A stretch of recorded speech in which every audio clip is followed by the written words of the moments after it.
College football will be back to normal. Cutscene. Michigan State goes into Miami and bludgeons the Canes. Cutscene again, few hours later. Fresno State beats UCLA off a last-minute touchdown. Same thing occurs with SMU against Louisiana Tech. Mississippi State and Penn State are both their games messed up by calls. Penn State overcomes this, still beats Auburn. Mississippi State and one of my favorite coaches in Mike Leach unfortunately loses. Guys, this year's crazy, and today we're going to analyze Week 3. Amazing sport this is, and we're just going to get down and dirty and right into it. So first of all, I'm going to go over my top 25 here, and top 5 pretty unchanged. I feel pretty comfortable about it. You can debate with me in the comments below. I'm pretty happy to talk to people about especially rankings. It's still pretty early, so take these again with a grain of salt. Oregon at 6th might be one that sticks out to people. Let me just say, I still don't believe in the pack yet, but Fresno State beating UCLA and winning the way they won in other games has convinced me that Oregon is a legit New Year's Six Bowl contender at minimum. Oklahoma at 7 and Penn State at 8. I'd say are pretty normal. Same with A&M at 9th. Clemson at 10th. Some people might be saying that's a little too low. Their offense is more ancient and more dysfunctional than Jim Harbaugh's in some of his worst offensive years. As a Michigan fan, your offense, Clemson, just from how many points it scores, looks like ours in 2017. Get an offense and then come back to the table. If the committee lets you in with this offense, I will rage and then celebrate as Georgia or Alabama lay 50 on you and hold you to 10 points. Because Georgia is likely going to adapt and are adapting right now. How you played against a Georgia Tech team that for now, because they lost to NIU, we can assume is soft. You're not at the table. Please. Top 10, you're barely top 10. If you come back with an offense, though, maybe you should be into the playoff. But for now, Penn State, Texas A&M, everyone above you, and even some teams below you could totally beat you. The reason I still have you and Oklahoma in the top 7 is because you have a proven track record, a more proven track record than most. That's it. Your reputation's the only thing saving you now. Coastal at 11th. A lot of people might think, whoa, that's too high. They had all their returning starters come back. They're playing well. They just beat a Buffalo team who was pretty solid last year, giving them the benefit of the doubt right now. Ole Miss at 12th and Iowa State at 13th, I'd say is pretty right for these teams. Same with BYU at 15th and Wisconsin at 16th. Ohio State and Fresno State, though, totally would stand out to most people. Different places than the polls have them. Ohio State at 14th. AP poll has them at 10th. Coaches has them at 12th. I have them at 14th because, let me just say, if they were to play, let's assume they don't improve at all or barely improve. Just slightly improve. Because from what we seem to hear from the coaching staff and even from Ryan Day, this seems to be, the defense at least, a problem that will take a while to fix. Assuming this to about the middle ground of the different scenarios this can go, if Ohio State was to not improve or slightly improve and still play at Michigan, host Penn State, at Indiana, and I'm going to go as far to say even host Michigan State and then bring in some other teams too, guys, they likely lose 2 more games. That means a 9-3 regular season if this team even improves a little. There needs to be a lot of improvement if you want to certainly win the Big Ten. Still giving you somewhat of the benefit of the doubt. I still think here in the now, even though you're ranked below Penn State, a part of me still says that you guys will still find a way to win the Big Ten. But after yesterday, it looks bleak to the Buckeye fans I'm talking to and to really everyone. It looks bleak. There are Ohio State fans right now, when Michigan has not won a single big game, like, and by big I mean teams of top 20 caliber. There's been big games that Michigan's won from a getting back to strong perspective.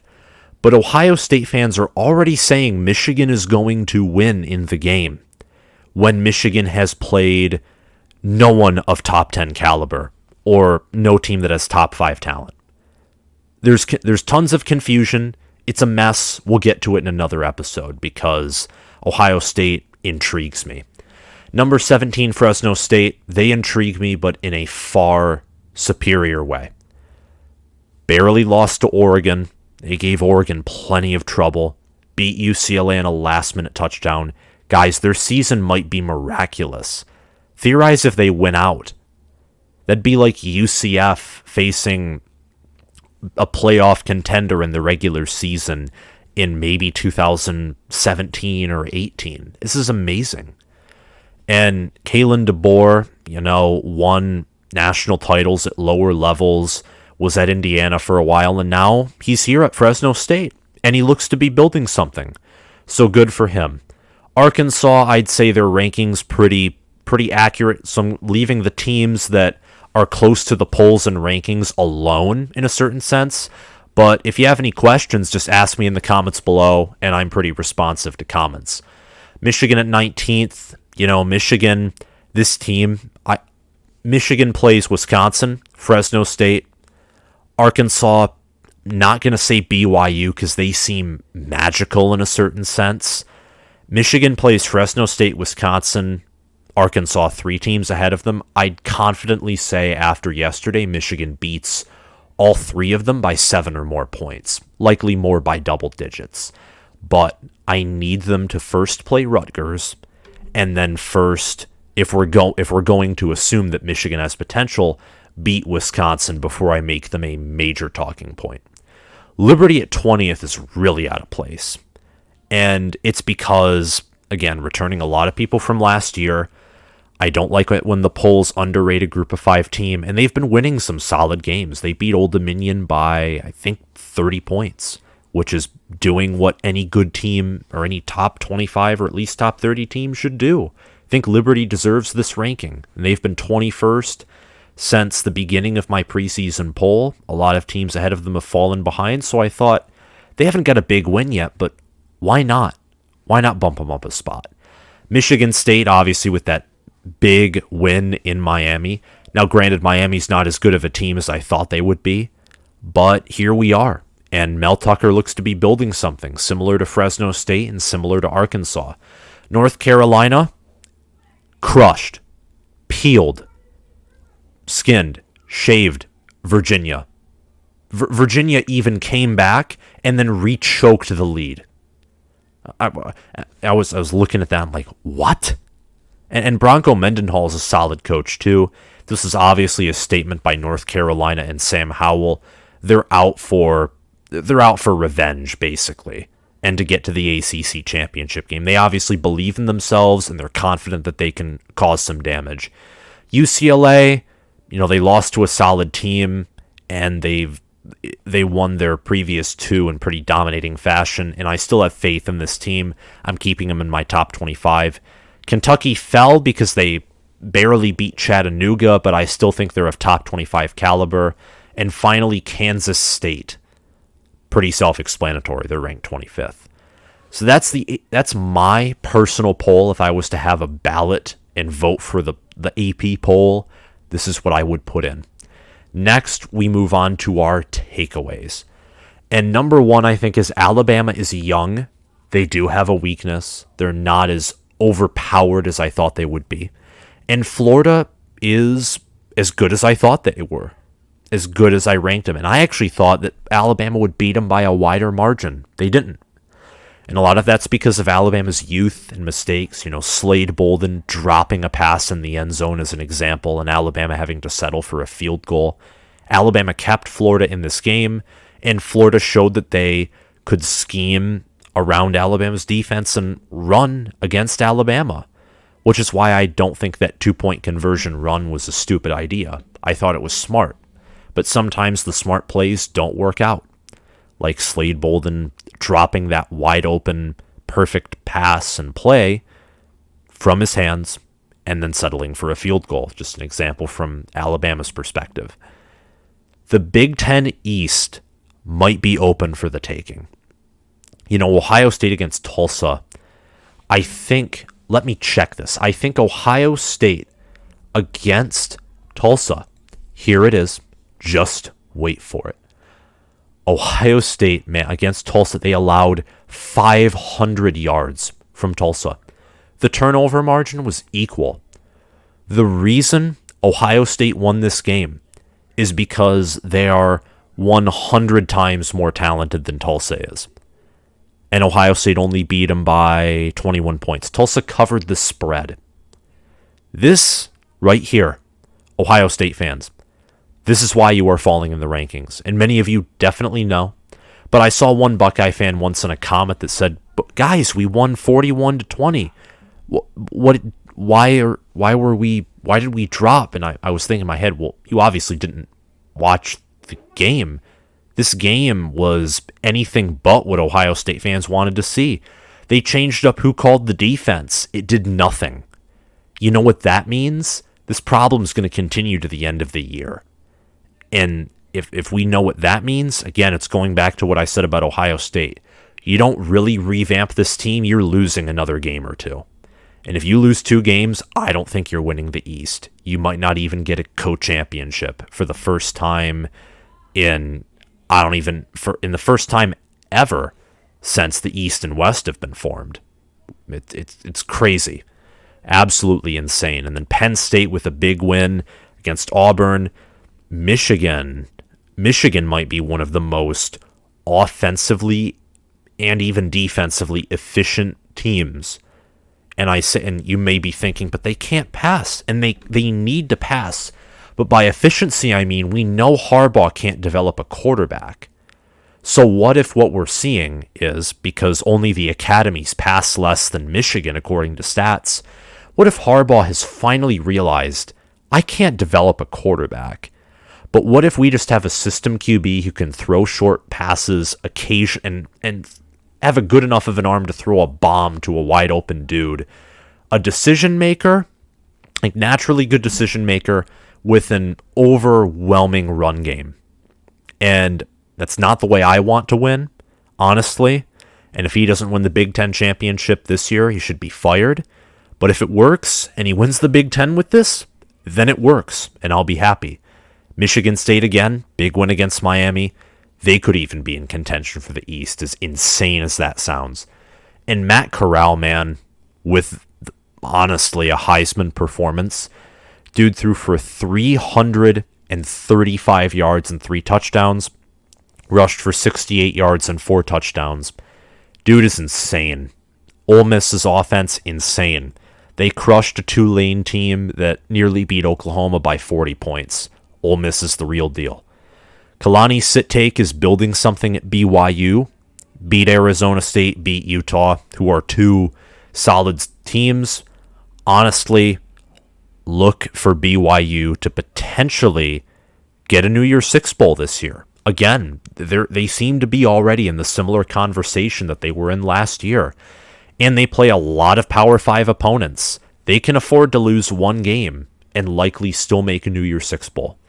And finally, this one's very well known.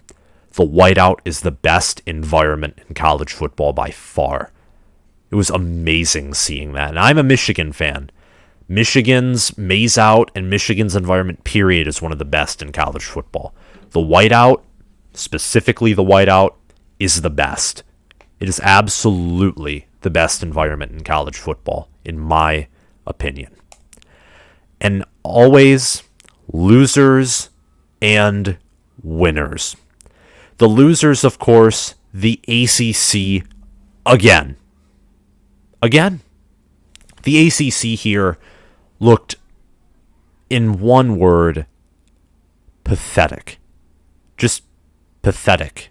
Mediocre. Just emotionless, gray. That's what the ACC looked like. I mean, Clemson just grinding out the win against Georgia Tech. Florida State losing to Wake Forest.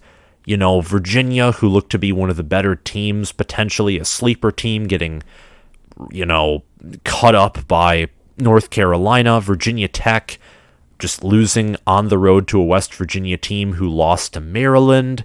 The ACC looked horrible. It looked bad, the ACC did.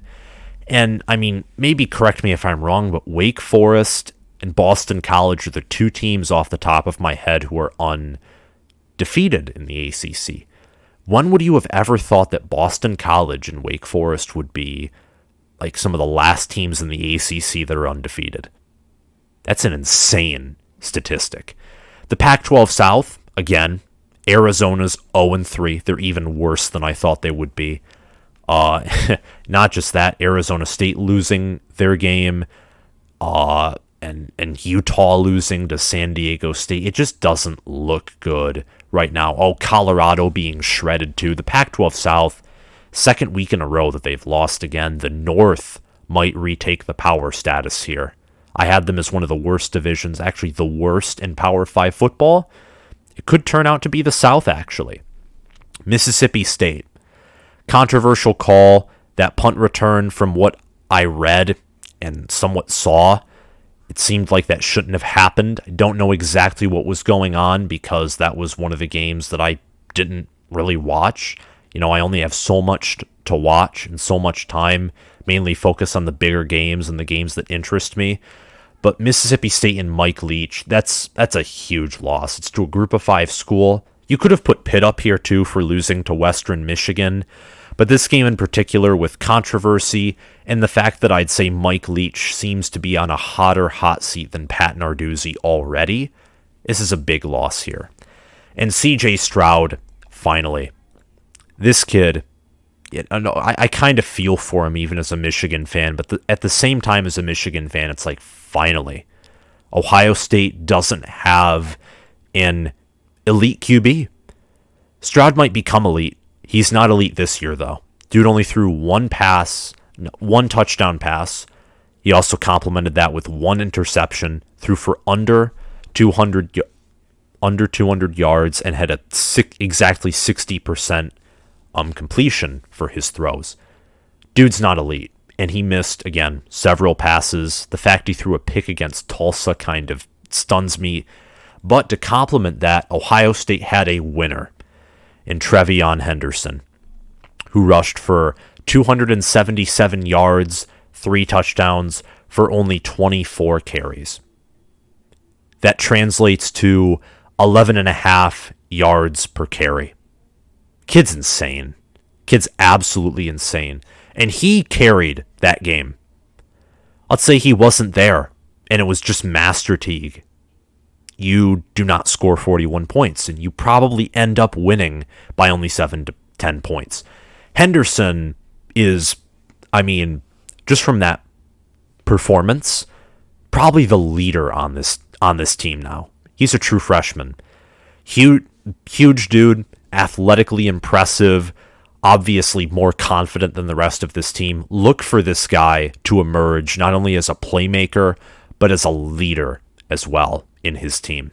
Fresno State and Michigan State with big on-the-road upsets. Very big. Fresno State had impressive performances before this, similar with Michigan State, but they both proved themselves ultimately this week, and that is why they are winners. And then finally, the Big 12.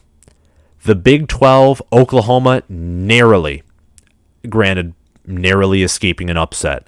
Oklahoma State doing something similar overall. It seems like what the Big 12 was doing. But not only that, TCU won their game. Iowa State, actually TCU didn't even play, pardon me. Iowa State won their game big. West Virginia beat a ranked opponent. Kansas State beat Nevada big again. Baylor is 3-0, which I didn't think would happen. Texas Tech's 3-0. Texas crushed Rice. And again, Oklahoma State won. Every team in the Big 12 won this week, which is why I have to give them the winners. They didn't have the best wins per se, but their entire conference won. and that deserves recognition. That's all I have to say in this video. If you liked it, like, subscribe, and hit that notification bell so you can get notified when I post content. Again, like and subscribe. It's just that simple. Join this awesome community. Thank you for 1,300 subscribers. I'm so excited. The studio's under construction now. Thank you all for watching, and I'll see you around.